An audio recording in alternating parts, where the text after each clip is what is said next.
So this is my classroom of 31 years of accumulation of stuff, and some of the highlights. Last year, and the film person knows this, we were in DC and all at Obergefell v. Hodges, and all these people are coming up to me asking me if I'm in charge of all these kids with these t-shirts. And I said, well, yeah. And they go, well, thanks for wearing them. Thanks for wearing them. I didn't understand what they were getting at until it dawned on us that they were hearing oral arguments on gay marriage, and the people thought we wore t-shirts that said equal protection takes DC. So this is hands down one of my favorite t-shirts. All the other t-shirts over the years are here on the wall, most of them anyways, or they're up there. It's 20 years of me taking students to DC. But Washington, D.C. 2008, Washington, D.C. 2009, Washington, D.C. This was 2001, and that was the year Bush came to the high school, so I remember that year. But so these are all the years of taking kids to Washington, D.C. So back here, some of the things I'll be taking with me, here are all the campaign signs over the years, and you can see that I have other local candidates to office, but I'm not taking that with me, but I'm taking this with me. Time Magazine's Man of the Year, every single year since I started teaching, 1983, all the way to this year's winner, the Chancellor of Germany. This is my wall of pride. This is the gay marriage wall, starting with whenever it started becoming a hot topic, and then of course over the months, these were all the people that, all the issues, and this is souvenirs from when we were in Washington, D.C. This is the senior slide that's been in this room for about 20 years. I don't let the seniors take it unless they earned it, and they maintain their rigor and their class rank over the course of the term. This is some kid's political platform. That cracked me up. He just turned this in recently. This is where President Bush stood when he came to the high school, right there where it says POTUS. So I always kid my Republican students, if they want to lick President Bush's shoes, they can come up and lick that, and they'll lick his feet, so to speak.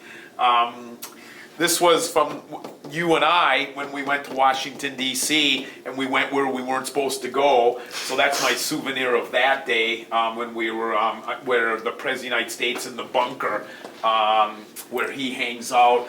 I always tell my students, if they, like today, tomorrow, I'll say to you guys, how many of you don't know what that phrase means? And if you have never looked it up, you clearly don't have that. Because if you, at this point in the course, when you've been staring at Sapere Aude for 45 days and you still don't know what it is, you don't have it. Last year in Washington, this year, I took 44 kids to Washington, D.C. So this was this year's class. This is last year's group, wearing the EP Takes DC shirts I just alluded to. This is this year's shirts. 44 kids. That was my first year taking kids to DC. I only had 9 kids, 2, 4, 6, 8, 10 kids go with me that year. So the class obviously grew over the years. So that's my learning target every single day in this class. That's what I believe in. That's why I teach. That's what I'm all about. This is my teaching style right here. Do you prefer being spoon-fed or having a buffet at which you can feast? That's how I approach the classroom, trying to create for them a buffet where they feast and not necessarily just spoon-feeding them the information. I always ask the students how many flags are in the room, because this classroom probably has over 100 flags, but this is the one that means the most to me. Congressman Jim Ramstad flew this flag over the House of Representatives and gave it to me after Wellstone died, mutual friend, somebody we both admired a great deal, and so he flew this flag for me in honor of Wellstone. And then there's just all this potpourri stuff on the walls, and Obama becoming the first African-American president, in U.S. history. It was a pretty big deal for my classroom that day. Whether you agree or disagree with his politics, he still is and always will be the first African-American president, and for that he's got a legacy. And then the day Wellstone died was huge in my classroom.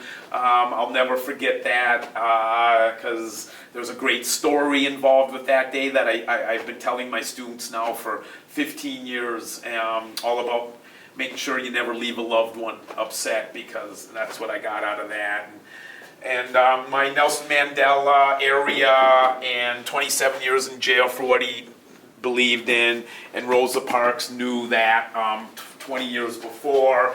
And then this goes back to when I used to teach 10th grade American history in Guernica and Gast, and the four freedoms. Freedom of worship, freedom from fear, freedom from want, and freedom of speech. And then of course the most horrible day any social studies teacher ever had was 9/11. So I got my wall to 9/11 here. And Clinton's impeachment, which was one of the great terms I've ever had teaching, was Clinton's impeachment. And all these Time and Newsweek magazines from throughout my career, just all over the place up here, and I've got a big stack of ones I've never even dealt with.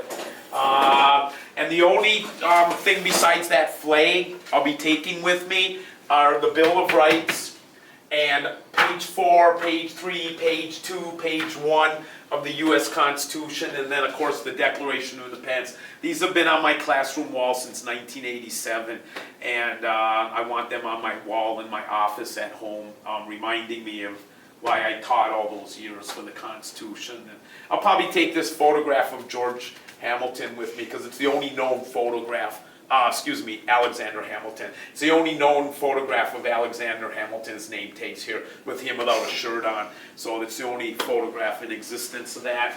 We're almost done with the tour of my room. I have this great quote that's at Jefferson's memorial. I pledge eternal hostility over every form of tyranny over the minds of man. And about 10 years ago, this girl, she asked on the last day of class, can I put humanity over where it says man? And I said, well, no, you can't change a quote because you don't like it. And I left and left the room for a few minutes. I came back and she had put it up. So I'll be taking this home with me, daily reminder of what it's really all about, and why we do what we do. So I'll be taking that with me. I'll be taking Beatles Abbey Road with me when I retire in 4 days, and a lot of nice gifts from students over the years. Not this pile of books, but stuff like this and nice gestures and the first newspaper I ever put up in my classroom. I was teaching up in Mounds View School District. And that was the very first newspaper I put up on the wall right there. So that kind of means a lot to me. Not that these other newspapers don't, but it's been, and then we had some pretty bad, dark times over the years with some of the horror stories that we've had to endure. And, and of course, my daily dose of Soma that I challenge the students with, that if they don't, if they're not paying attention, I'll know why, because they're addicted to this stuff. So I use this a lot in class as one of my props, and I'm gonna miss all these stuffed animals because I really don't know what to do with them, but that'll be between the students and I. And so that's my classroom. I hope you enjoyed the experience, because after 31 years, this is what I've been doing and this is what I've accumulated. So thanks, Noelle. This is probably the thing in here that does mean the most of me, because I've stood behind this thing for, I don't know, for sure over 25 years, maybe close to 30, since all the classrooms got one of these things. And it's my piece of hardware that I've stood behind and lectured for 86 minutes a day, every single day for over 30 years. So this thing means a lot to me. So